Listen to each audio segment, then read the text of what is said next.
Welcome to triple R teachers. అందరికీ నమస్కారం. ఈరోజు మనం పద్య లక్షణాలలో భాగంగా ఛందస్సులో భాగంగా ఉత్పలమాల పద్యం యొక్క లక్షణాలను మరియు ఒక ఉదాహరణతో ఆ పద్యానికి ఉండే లక్షణ సమన్వయాన్ని గురించి, లఘుగురులు గుర్తించే విధానం గురించి పూర్తిగా డీటెయిల్డ్గా తెలుసుకునే ప్రయత్నం చేద్దాం. సాధారణంగా ఛందస్సు అనేది 10వ తరగతి, ఇంటర్ మరియు వివిధ పోటీ పరీక్షల్లో రెగ్యులర్గా ఈ అంశం నుంచి ప్రశ్నలు మనకు నిరంతరం వస్తూ ఉంటాయి. అందుకోసం కాస్త జాగ్రత్తగా మనం ఈ పద్య లక్షణాలను ఎలా చూసుకోవాలనే విషయం మనం ముఖ్యంగా ఉత్పలమాల ఉదాహరణగా ప్రయత్నం చేద్దాం. ముందుగా ఉత్పలమాల పద్యాన్ని యొక్క లక్షణ సమన్వయాన్ని చూసినట్లయితే ఆ పద్యానికి ఉండే లక్షణాలు ఈ క్రింది విధంగా ఉన్నాయి.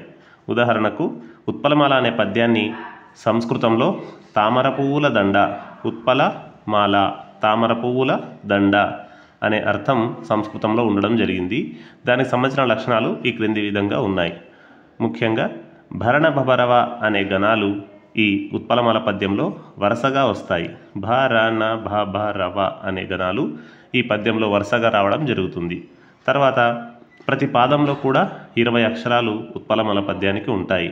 అంటే ప్రతి పాదంలో 20 అంటే 4 పాదాలకు 80 అక్షరాలతో ఈ పద్యం నిండి ఉంటుంది. అదేవిధంగా ఈ పద్యానికి ప్రాసనియమం కూడా ఉంటుంది.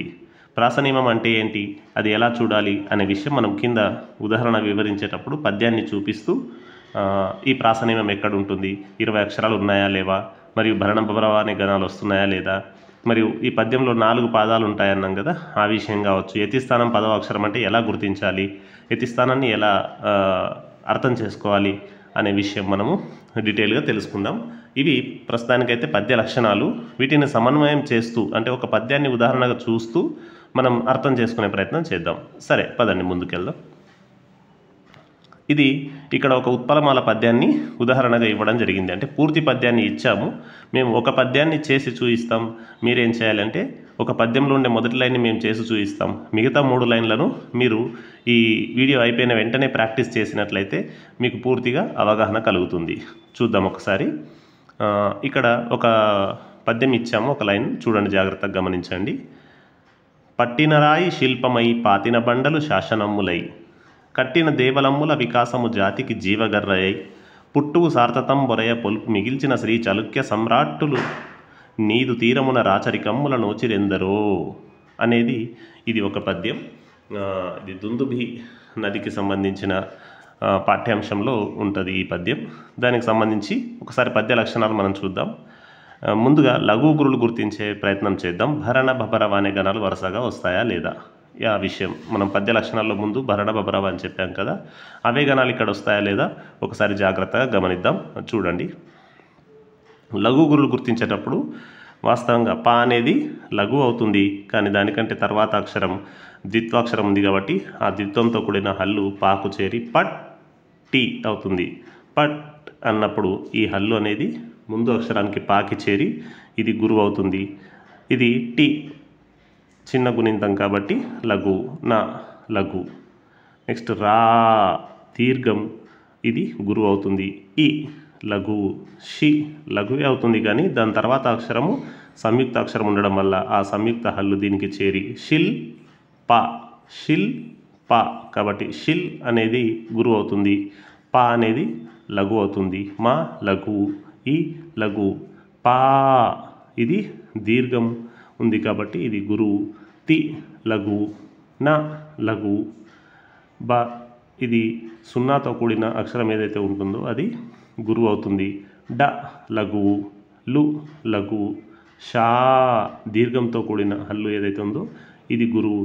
ష లఘువు, న లఘు, లఘు అవుతుంది. కాకపోతే దీని తర్వాత అక్షరం ఏదైతే ఉందో ద్విత్వం, ఈ ద్విత్వంలో ఉండే హల్లు నమ్ము, నమ్ము, నమ్ అన్నప్పుడు ఇది గురువు అవుతుంది.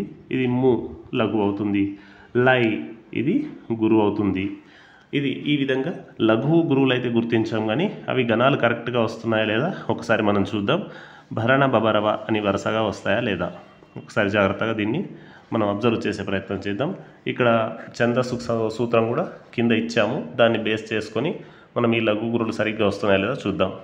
గురువు లఘువు లఘువు, ఇదేమో ఛందస్సు సూత్రం.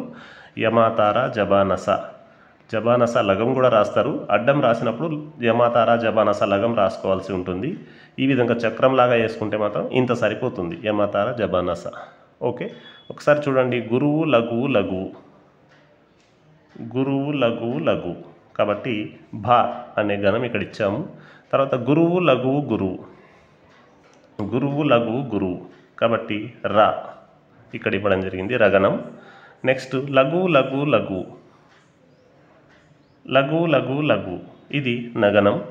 మళ్ళీ గురువు లఘువు లఘువు భగనం, గురువు లఘువు లఘువు భగనం, గురువు లఘువు గురువు రగనం, మరియు లఘువు గురువు వగనం అవుతుంది.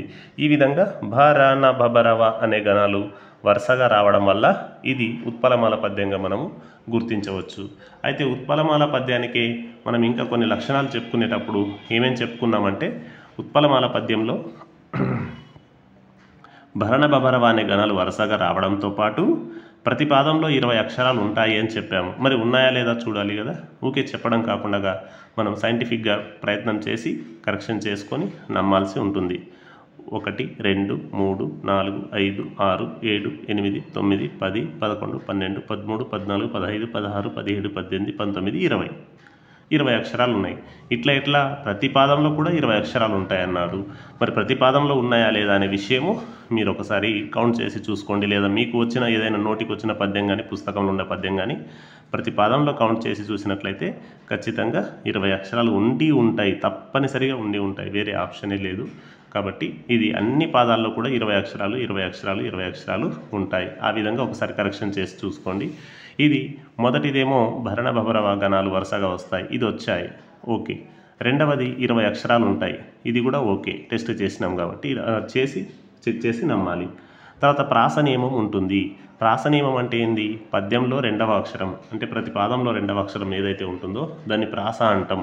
అంటే ఇచ్చిన పద్యంలో ప్రాస ప్రతి పాదంలో 2వ అక్షరం ఒకే హల్లు ఉండి ఉంటుంది. ఒకసారి చూద్దాం. పద్యంలో 2వ అక్షరం ఏదన్నా మనం 2వ అక్షరం ప్రాస టీ, దీంట్లో 2వ అక్షరం టీ, ఇందులో 2వ అక్షరం టు, ఇందులో 2వ అక్షరం టు, అన్నింట్లో కూడా 2వ అక్షరాలు టీ టీ టు టు, ఈ విధంగా ఒకే హల్లు పునరావృతం కావడం జరిగింది. కాబట్టి ఇందులో ప్రాస అనేది ఉంది అని మనం ఈ విధంగా చెప్పవచ్చు. కాబట్టి ఇక్కడ ప్రాస నియమం కూడా మనకు సమన్వయం చేయడం జరిగింది, కరెక్ట్గానే ఉంది. తర్వాత 4 పాదాలు ఉంటాయి. మామూలుగా ఉత్పలమాల పద్యాల్లో, జాతి పద్యాల్లో, వృత్త పద్యాల్లో 4 పాదాలే ఉంటాయి. ఇగో ఇక్కడ 4 పాదాలు ప్రతి పద్యంలో కూడా, ప్రతి ఉత్పలమాల పద్యంలో ఖచ్చితంగా 4 పాదాలు ఉన్నాయి. ఇది కూడా మనకు మ్యాచ్ అయింది అన్నట్టు, ఇది కూడా ఓకే.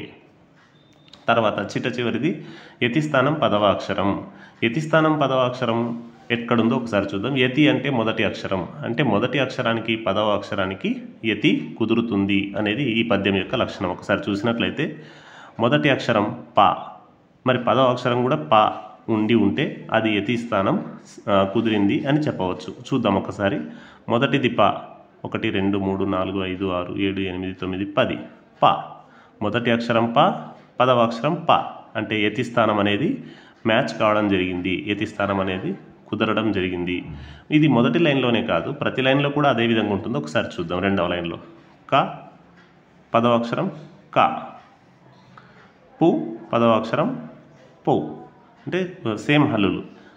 రా రా, ఈ విధంగా. ఇది సమ్రాట్టులు అన్నప్పుడు సమ్ మా అటు వెళ్ళిపోతుంది, రాట్టులు రా రా, ఈ విధంగా యతిస్థానం కూడా ఖచ్చితంగా మ్యాచ్ అవుతుంది. ఈ విధంగా కావడాన్ని మనం ఏమంటాం? యతిస్థానం 10వ అక్షరం. ఇది ఉత్పలమాల పద్యం యొక్క లక్షణ సమన్వయం. అంటే గణాలు వచ్చాయి, అక్షరాలు ఉన్నాయి, ప్రాసనియమం ఉంది, 4 పాదాలు ఉన్నాయి, యతిస్థానం కూడా సెట్ అయింది. ఈ విధంగా ఉన్నట్లయితే దాన్ని ఏమనొచ్చు మనము? ఉత్పలమాల పద్యం అనొచ్చు, దానికి సంబంధించిన లక్షణాలు అనొచ్చు.